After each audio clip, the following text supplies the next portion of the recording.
In the name of the Java, the Suds, and the Holy Spirits, the three liquids that keep me alive. Amen. Good evening, and thank you for joining us for the Lager Logs Resurrection Sunday special. Tonight, we embrace all the holy traditions of this festival. We've completely given up for Lent. We'll be crucifying our livers by nailing milk stout and getting cross, all followed by the resurrection of the same old tired material from last season. We really want to put an emphasis on the real meaning of this Christian holiday, not the profit-focused pagan promotion it has become. Look around. There's not a bunny in sight. Hugh Hefner will be spinning in his grave. Welcome to the Lager Logs Pints of View with Tom and Stu. I'm Tom. Here's Stu. Say hello, Stu. Hello, Thomas. That's all I wanted, all I needed. I appreciate that. Will I not bother sending you the mini eggs Easter egg? No eggs allowed in this household. This is a tradition, Christian tradition, Stu, and I will not have that type of material in my house. Okay. Oh, guys, okay. Come on but in. If it's a fucking tin of beer, you'll take it. Make yourself comfortable. You are now in the midst of our magnificent Easter special, and also, sadly, last episode of the season. Boo-hoo. But not to fear, we have an incredible show lined up for you tonight. A show that is so excellent, so exceptional, and so extraordinary that you think this was a fertility clinic. No guest tonight, but as always, your favourite Points of View power couple are here to deliver the goods. Ain't that right, Stu? That ain't no yoke. Yes, come on. Didn't even write that one. Straight off the top of the dome. How are you, dude? You okay? I'm doing good. We've achieved something this season. You think so? Yeah, I probably couldn't tell you what it is. No idea just yet. But it'll come to us. Hopefully over the course of the show, it'll come to us. Yes, over here at Logs HQ, we may be cooped up, but we'll be going cuckoo for Cocoa Duffs this episode. Jesus Christ. With an all-brown spread to rival the contents of my dirty laundry basket. Coming up, we have a collaboration between Vocation Brewing and Brew York. And that will be their Sweet Temptation Chocolate Caramel Stout. And we must have the Horn for Thorn as we cover the Bridge Boys again this season with their Cocoa Wonderland Chocolate Porter. The drinking game for tonight is take a shot every time one of us says chocolate. You're going to be annihilated. Stu, thirsty, my good man? As always. Let's do it, man.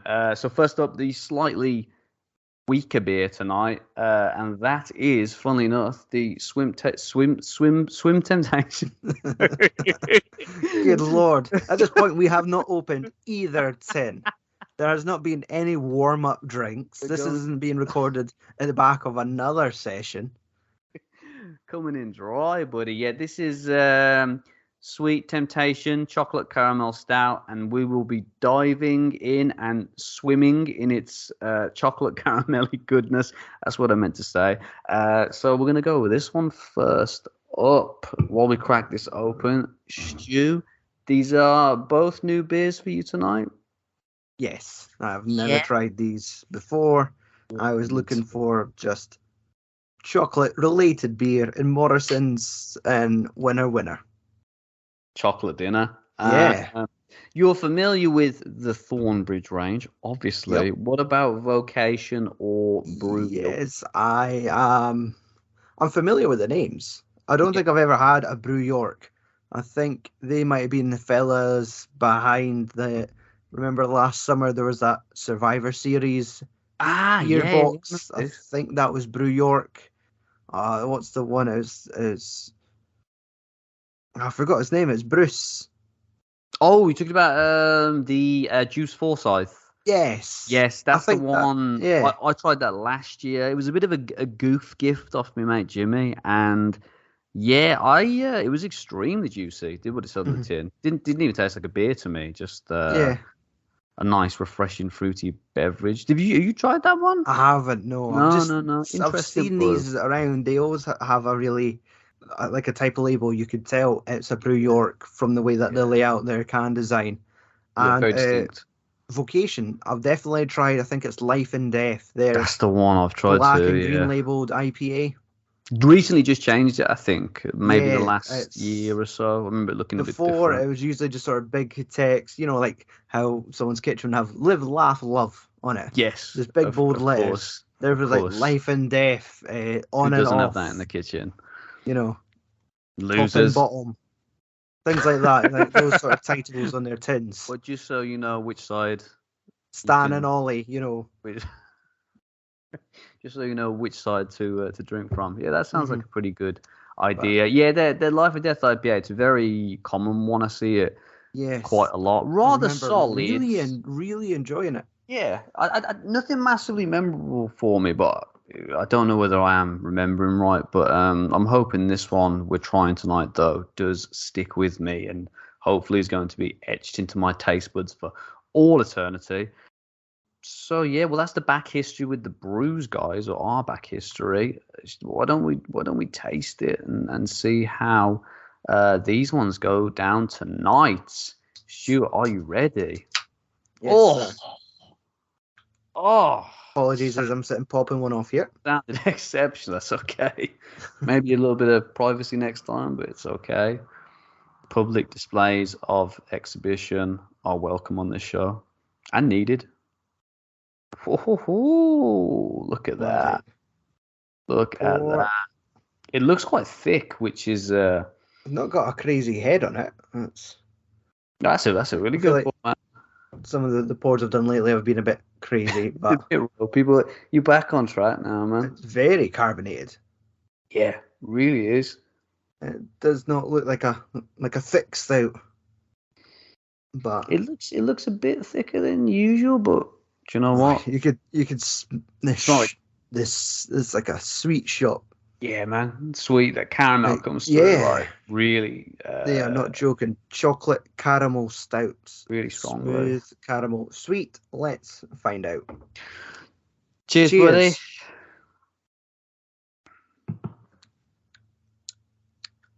Yep, light, sweet. Probably not up your street. You're a poet, and you think you did know it. Not as bad as some of the kind of milkier stouts I've had. I'd say I think it's a little bit thicker than some of the ones I've had, but some of the more craftier ones I've had. But I don't know, man. I don't know yet. Right, it's so Flavor sweet. wise, it definitely It's mad. it definitely delivers on kind of what it promises on the can, but undecided just yet. So I'm going to try and split the difference and give you guys a little bit of info on both breweries behind this beverage.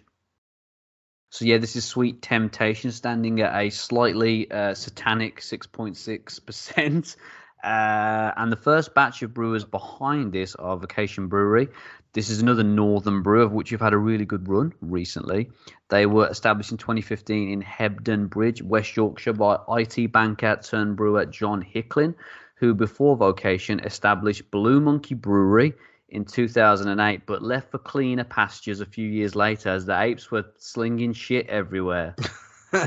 Along with what we're having to go on tonight, some interesting pieces in their catalogue that caught my eye were Sunset Overdrive, a peanut colada sour, BA Imperial Banana Chocolate and Banana Stout, which sits at a dangerous 11.4 volume. What? And an 8% double IPA, smash and grab for all you guys with sticky fingers out there.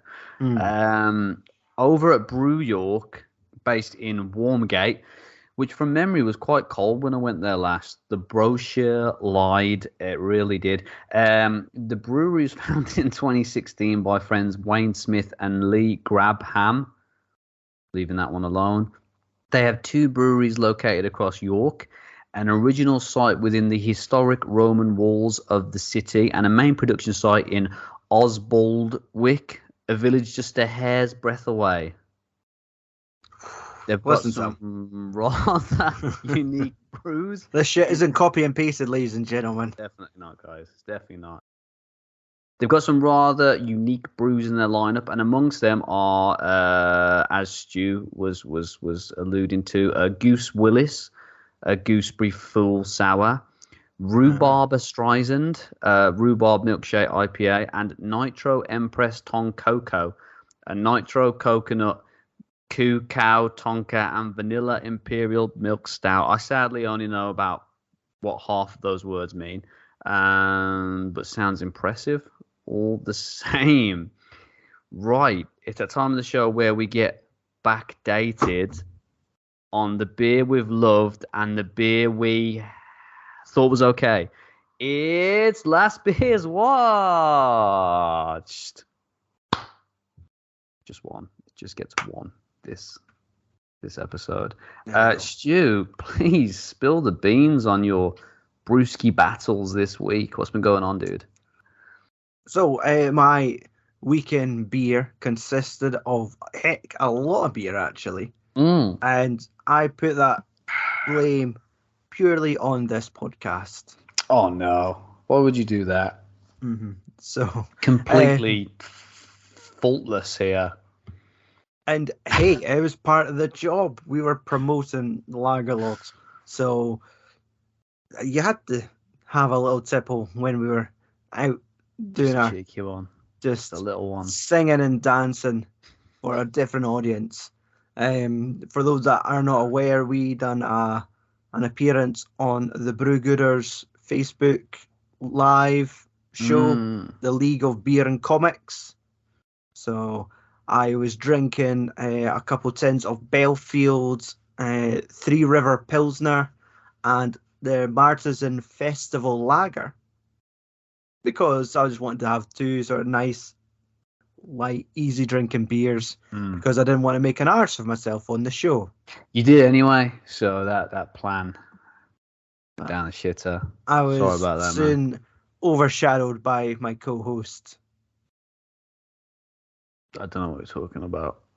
Yeah. I do not know what you're talking about. I think that I put in a very professional performance, and I feel like I was the one that was really promoting the show, doing what we were supposed to do while we were there, and you just messed it up pretty much. And to be honest, I'm still a bit hurt about it, and I'm holding a grudge.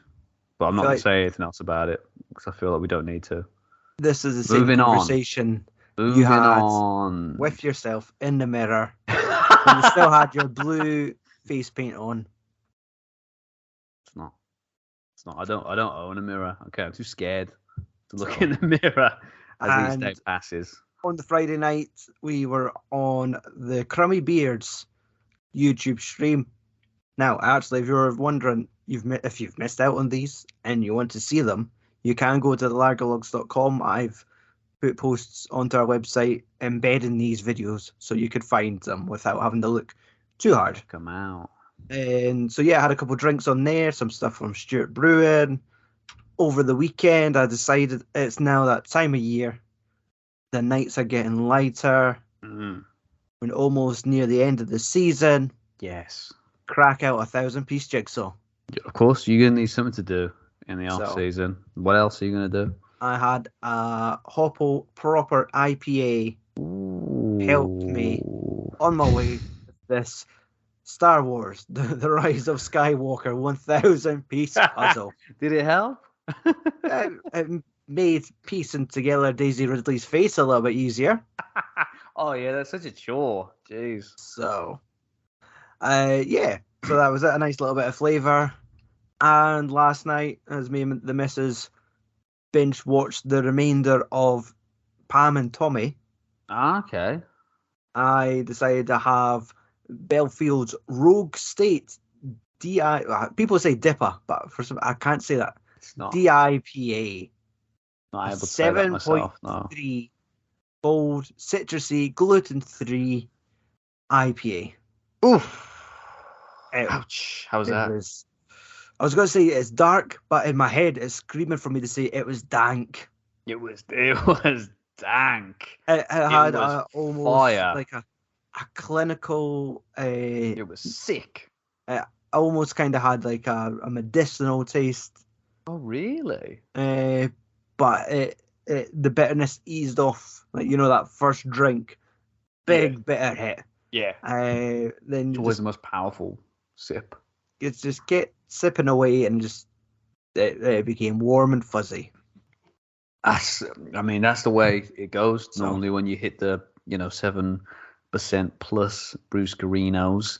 yeah, and it was a 330 ml can, so Yeah. it was a safe amount of volume there. If it was like a big 550 or something, I might have not seen the end of that episode.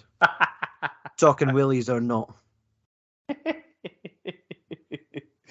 Yeah, I think to be honest, we probably could both do with a little break after this, Stu. To be honest, because it was a pretty heavy week. Is that It everything that you got is. up I was going to? to pass the baton over to yourself, Tom. That's a prolific list you had yourself there. As Stu mentioned, we did get down with the bevies on the streaming.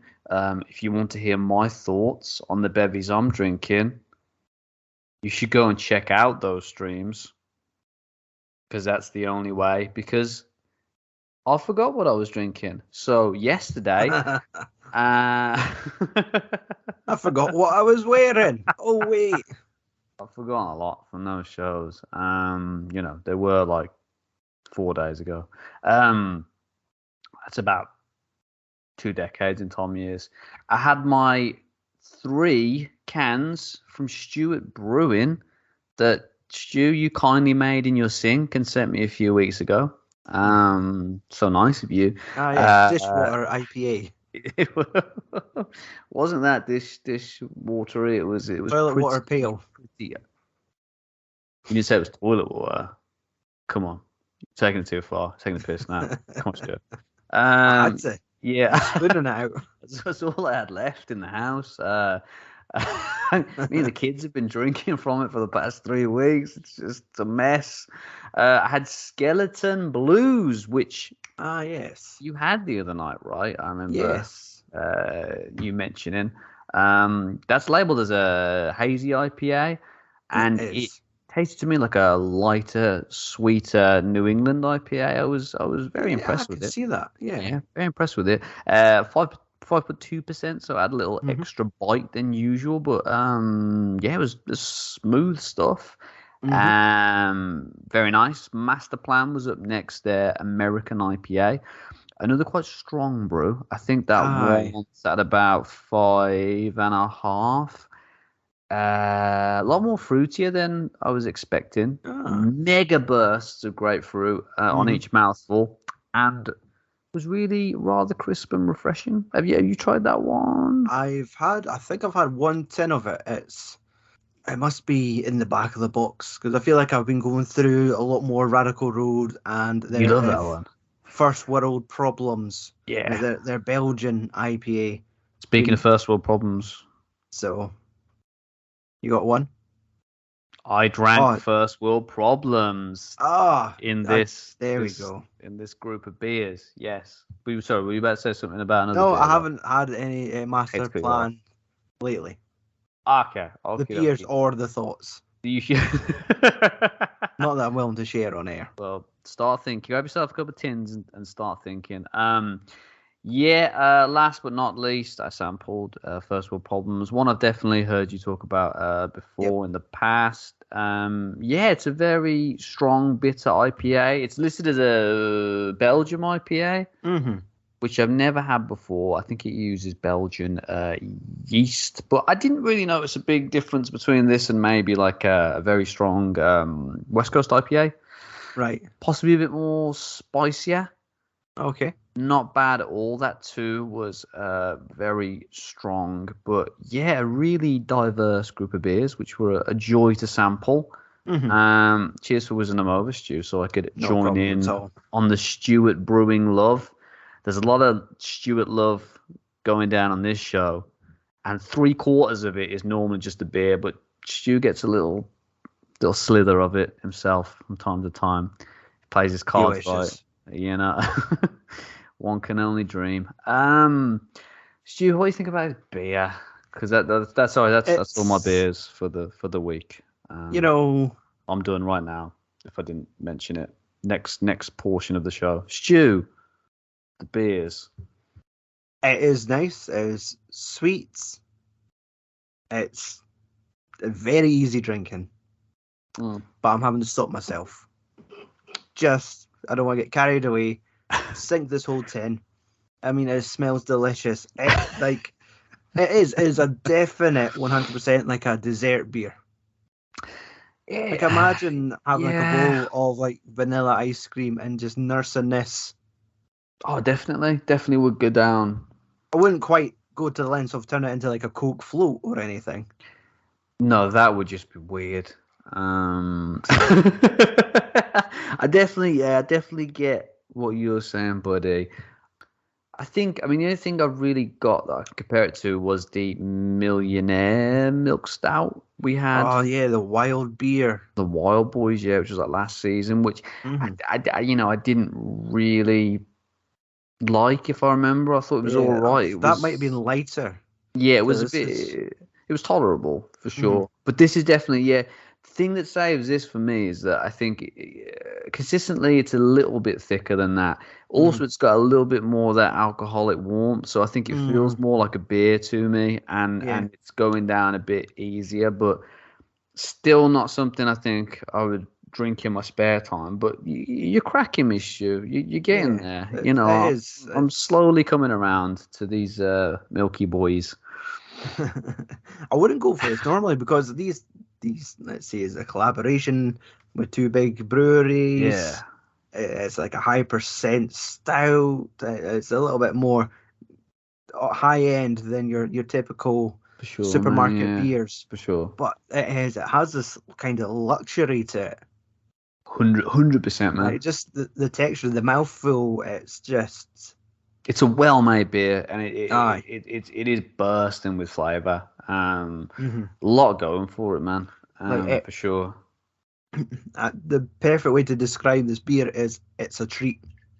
Yeah, definitely. It's something that you'd have every now and again, rather than kind of I don't know, putting away tins of it every weekend.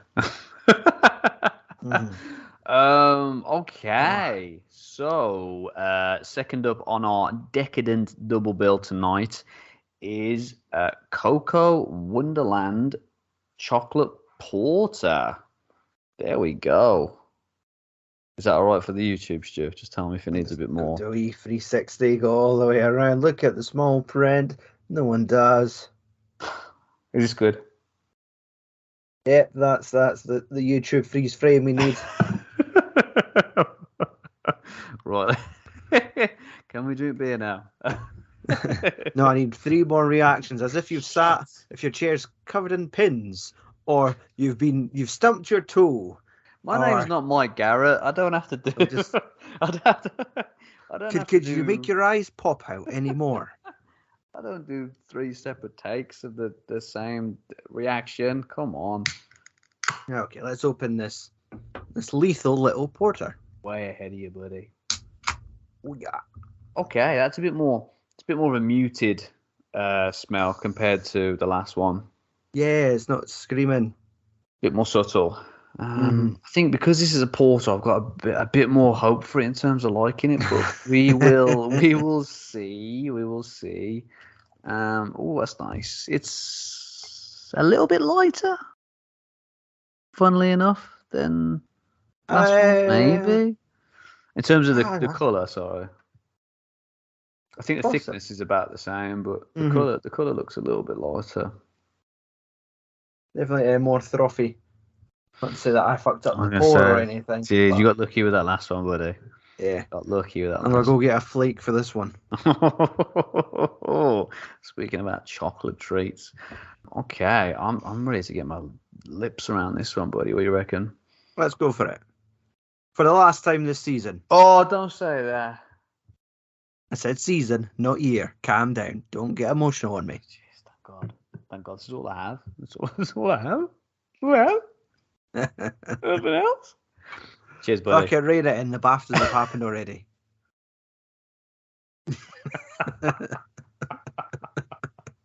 Cheers. Cheers, man.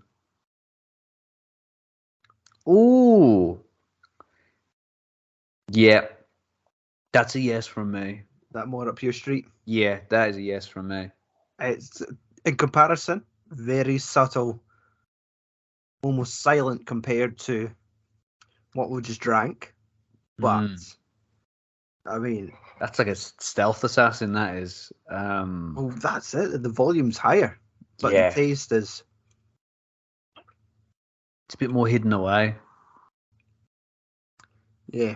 I like the texture a bit more. I like the subtlety a bit more because it's literally just on that very last little bit in your mouth that you can taste the chocolate or the cocoa. Exactly. I was like swishing around my mouth, and then you just get that hint of chocolate in the aftertaste. It's definitely got more of a porter profile to it. Like it's a bit sweeter. It's a bit.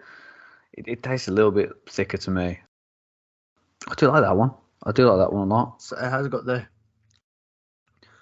high alcohol warmth from it, like for sure, man, when you first drink it.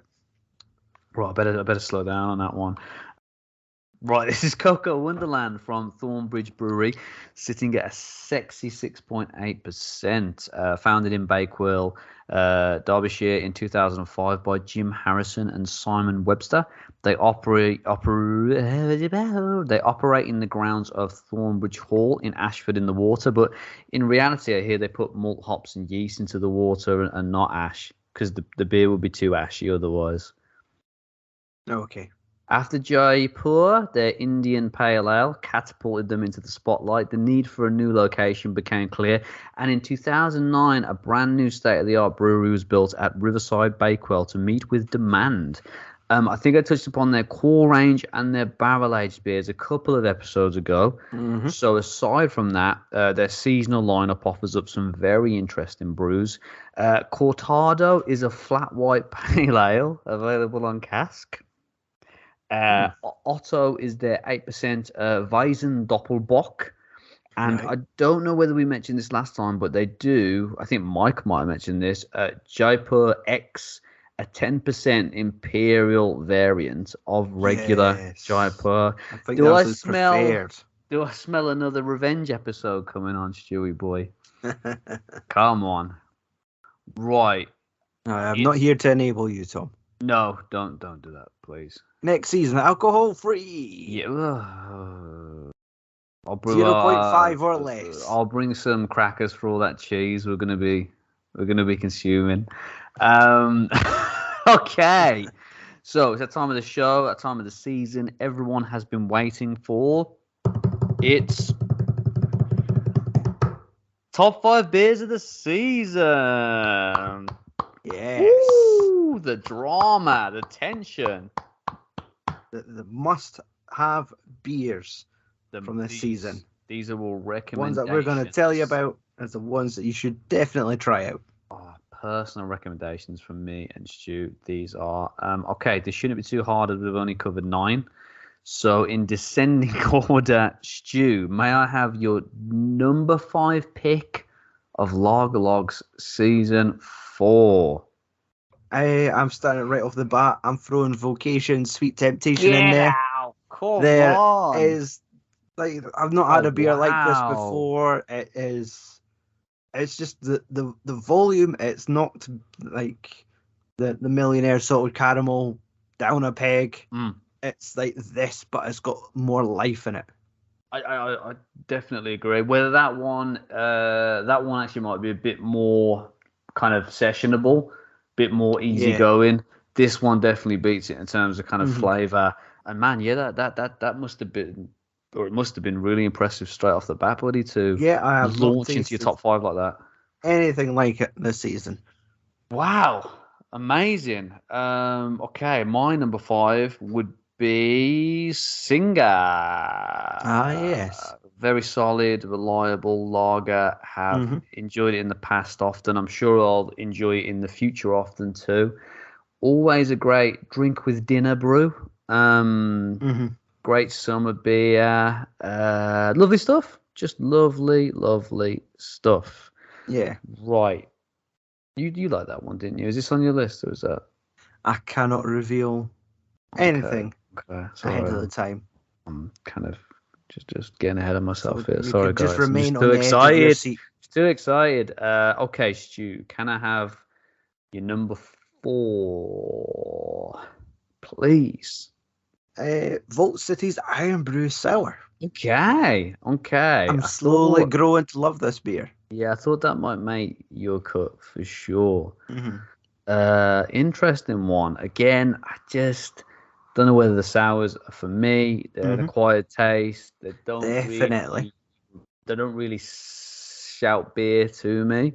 Mm-hmm. But as a sour goes, I enjoyed it, man. Went down very easy. Wasn't something I was like spitting out into a bucket or something. Yes. Yeah, it was really enjoyable. It's kind of one of those ones when you get over like that first taste reaction, and you're just kind of you're committed because it costs you £4.80 a tin. You're like, I'm fucking drinking this. I didn't send you enough money on PayPal, clearly. Sorry, man. It's fine. But I just worked my way through it, and you kind of get halfway, 3/4, and you just think, again, what this is actually isn't bad. Like, it's growing on me. And I've had a couple, and now I'm away this weekend, and there's a possibility it might be on tap in one of the beers I'm going to, in one of the bars I'm going to. And I'm like, man, I hope it is. Man, yeah, I hope it is for you, buddy. That would be an amazing experience. So, brilliant, man. I'm glad you liked that one. Okay, 4 for me. Jaipur, a classic English IPA, and being at that near 6% level, it has that nice little extra kick to it. Just a very well-rounded beer, very good representation of the style. One I can definitely see myself buying again if I was in the mood for an IPA, because it's a go-to IPA for sure. Just a very well-made beer. Yeah, just recommendation from me for sure. Well, this whole list is full of recommendations from me. That's the point of it. Yes. But if you're a bit wary on IPAs and you're not really kind of a massive fan, I would definitely try that one because it's a very lovely beer. All right, Stuart, your number 3. Stone's better. No, kidding. Stout Jock. It's number 1, right? Stout Jock. Wow, I'm surprised it's so low in the list. I thought this would be a little bit closer to the top. Okay. I mean, mine's are not any special order at all. So please don't be offended. David's not listening. Don't worry.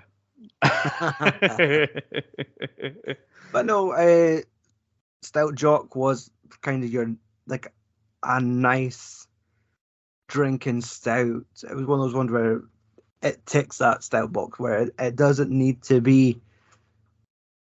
Well, it's the more in the class of it's the traditional stout. Yeah, for sure. It's not the gimmick stout of Rocky Road, chocolate orange, salted caramel. It's not like something out of Starbucks. It's something out of like a real old pub. Yeah, where you're just kind of getting a nice, smooth, lovely stout. And definitely, it was maybe because it was a higher percent than the standard. Maybe the Imperial barrel aged had that effect on it, where it just kind of rounded off the edges, took it to the next level. Exactly. Yeah. So that was a treat to finally try after buying it 4 months prior and it's a long way. Letting it sit there in the fridge. And it was like waiting for Christmas to come. We knew we had goodies under the tree, or in the fridge in this case, and we were just waiting to crack it open. Yeah, you took the words right out of my mouth, man. I couldn't have given it a better description myself. Number 3 for me, Northern Monks Transients. Yeah, this one surprised me. The packaging, the way it's presented, very kind of uber craft. Maybe a bit gimmicky, but I don't think this is a very gimmicky beer at all. It's rock solid, very potent brew, very drinkable brew. I think it's definitely up there as one of the best hazy IPAs I've ever tried, if not the best. I can't think of one that's, that kind of Beats it. Big fruity taste, but quite dry. A little alcoholic warmth. Really good stuff, and probably was maybe the most surprising beer for me of the season. Mm-hmm. For sure. Stu, getting close to the finish line now. What's number 2 for you, dude? Number 2, as I said, in no particular order. Nice. Trooper Sun and Steel. Oh, really? Yeah, that should probably have been my number 5, but I'm not. I was not prepared for this, even though Thomas has told me about this. Best of the beers. I tell you about it every season. Do it. Figure it out. And like, I'll just have a look at my phone when we're recording. And then I forgot. Commitment, dedication. Shouting out all the big beers really early on. Stu. And then I'm left with all the Singer and the Sun and the Steel. I just was surprised because I remember neither one of us really digging it. So I'm just surprised that it kind of made the list. Yeah, it's a memorable number 5 beer. Okay. I'm gonna go with that. I would definitely try it again if I saw it. Yeah, it's me one too. of these ones where it's like, yeah, come on, let's try you again. It can't be any worse. Yeah, it wasn't piss, but it wasn't far off. It was cold. How could it be piss? Okay. Sorry, Stu, is that all that you would like to say on the matter? Short and sweet, Sun and Steel. Nice. I love what you did. I'm pretty sure, Sean Connery, what are you doing here? Sorry. He comes out every time you jump on a beer higher than 6% every time. Give a quarter an open hand slap. No. Sean, go away. Jesus, you're worse than my children. Has he been buying things on the iTunes store as well? Where was I going? You said something about Stout. I don't know why. It's lost. You were talking about Sun and Steel. I don't know why. I'll try it again. To the Stout world, but I was before that. We can come back to it. I had an outer body experience. I apologize. Okay, my number 2. Let's remain seated. Moving on swiftly. My number 2, Stone's Bitter. Of course, or your father would disown you. Yeah, 100%. I don't want that happening. Not just yet. Yeah, I'm glad you and Crummy really dug it, as it was one of my favourites. Still is. Very dependable beer, very satisfying beer. Not the most complex of brews, and there may be bitters I like a bit more, but all in all, it's a very good amount of bang for your buck, and got a little more going on than you'd think, I think. Oh, aye. You know what I mean? Was that a first draft? You'd think, I think, we all think. It don't stink. It does not stink. It's a very nice smelling bitter. And yeah, that was my number 2 entry. Good. Yeah, I probably should have spent that time caring about your opinion there, but I remembered what I wanted to talk about. Please don't ever do that. I made a joke about something being short and sweet, and then before Sean Connery took over, I was trying to say, hey, that's probably the name of another vocation beer. Most likely. Maybe you should give them an email, see if they're looking for any ideas. What kind of beer would that be? I don't know, a session pale. So random. Just no thought points at all. Session pale. There was far too much thought put into that, Tom. Short and sweet, easy drinking. All right, I'll believe you. Okay. I'll have a third short and sweet, please. I think that's definitely one that you stop after a couple. I think that'd be about it for me. That's a breakfast beer, Thomas. No. I'm gonna pass on that one. Thank you, Stu. I appreciate your ideas, though. What is, Stu, your number 1 beer of the season? Lagerlog season 4. I am going to put all of my faith and the Funky Monks from up north. Northern Monks, Transient, hazy IPA. I have not drank anything like it. Very deserved, yeah, for sure. No, it was just a crazy tall boy tin, and yeah, I couldn't remember much of my evening after having it. You don't want to. Some of the things you said were quite racist, and there was some sexist stuff as well. I think I said I like Stones. Yeah, that's the most racist comment I ever heard. Ridiculous, Stu. I'm not very fly for a white guy. I'm not. not very fruit fly for a white guy.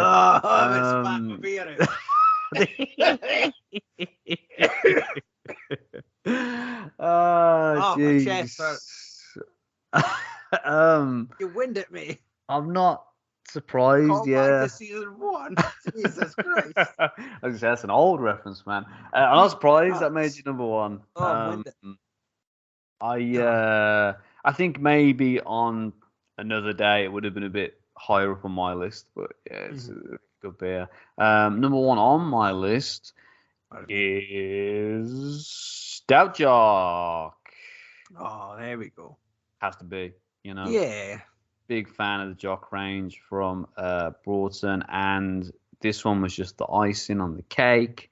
Mega malty, dark, fruity, almost like a Scotch ale with a more smoky back end. So glad we finally tried it and sampled it in its ultra beefy barrel aged variety, as Stu mentioned. Very much looking forward to giving the standard version a try at some point too, if I can get my hands on that, because I think the alcohol content was definitely a part of the beer's appeal, but I think flavor-wise, that would probably be retained with the kind of standard version. So yeah, I don't know where I can't remember what position I put it in terms of my Jock rating on the episode, but you know, with a bit more time drinking it, it could maybe take, you know, the number 1 spot. We'll see, but it has taken the number 1 spot of this list for sure. You've got an honourable mention, Stu? Something a bit Jaipur. Weird. Yeah. I mean, I wasn't a fan of it when I first had it. When I had it again for the show, felt there's some slight redemption.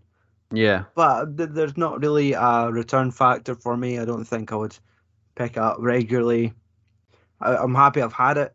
If anything, I would maybe try their double dry hopped Jaipur or Jaipur X if I saw either of those in store. But yeah, that's probably the other one. I will not mention Stones. It was a fine beer. As normally, you know, best bitter or get the fuck out. You don't come back. I know you're a 4-pack, so take your 3 friends with you. Trouble, them Stones boys, aren't they? Jeez. Get in the green bin now.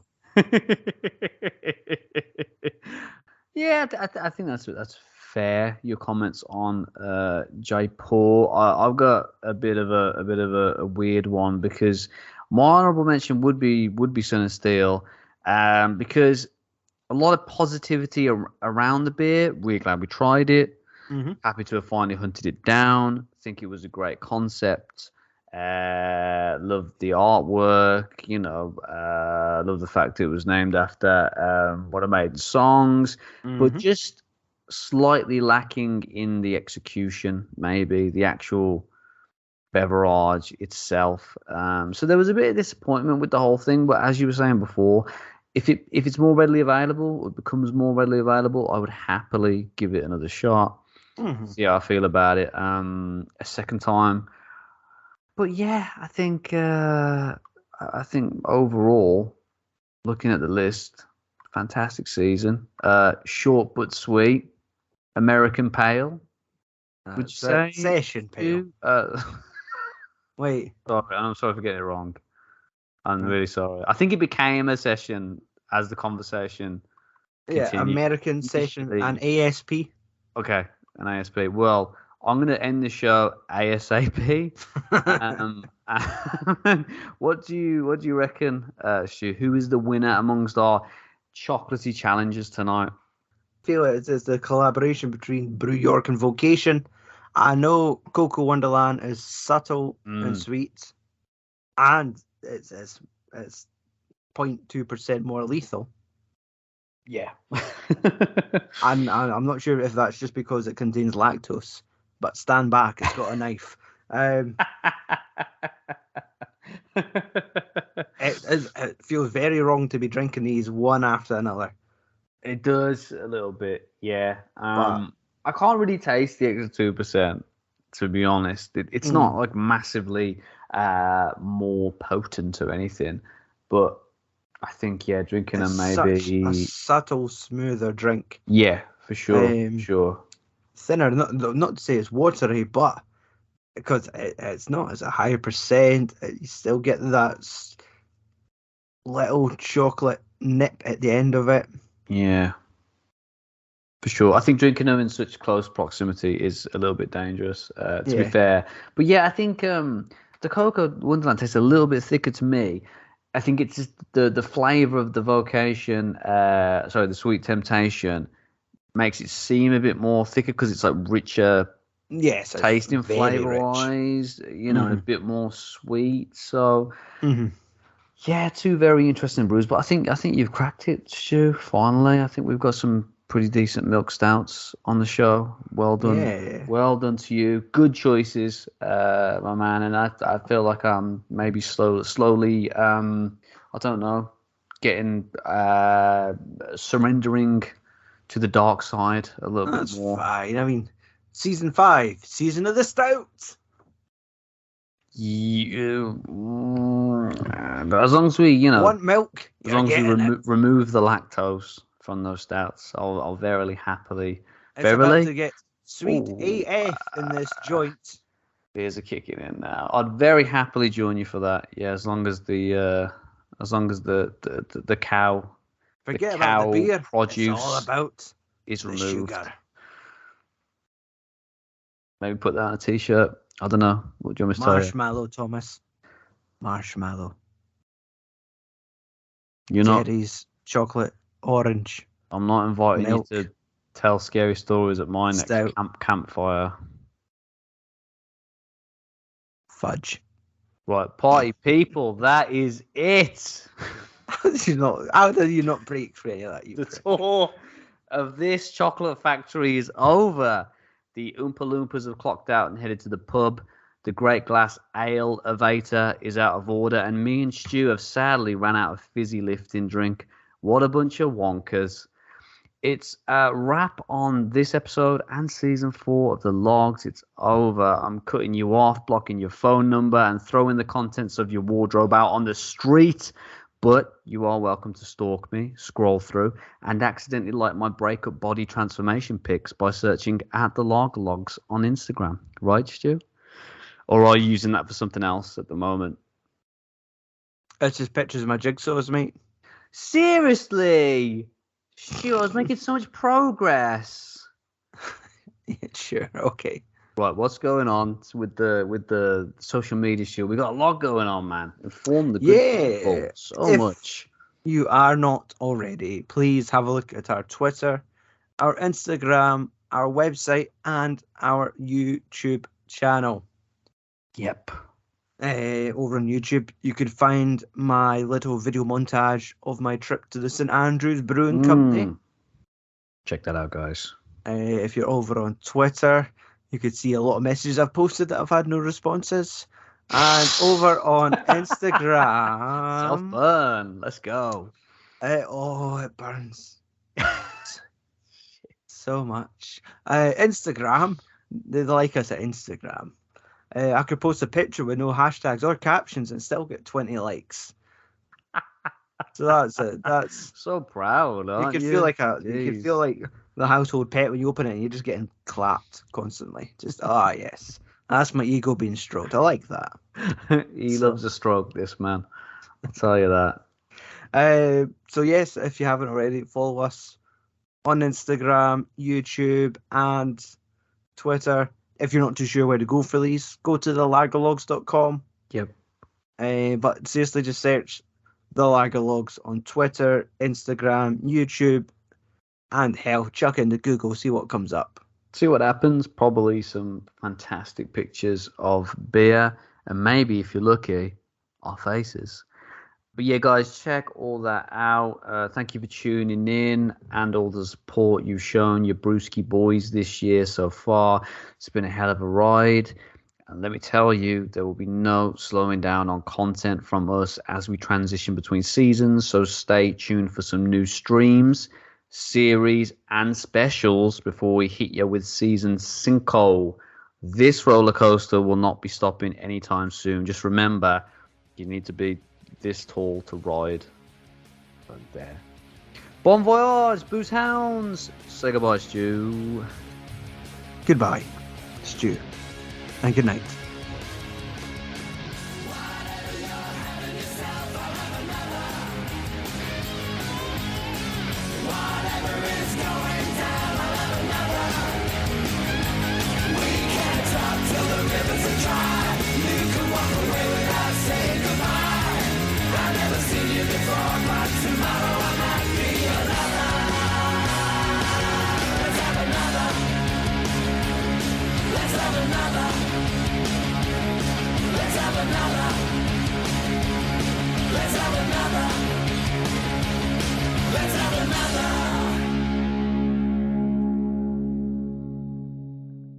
That was nice. You never wished anyone good night before.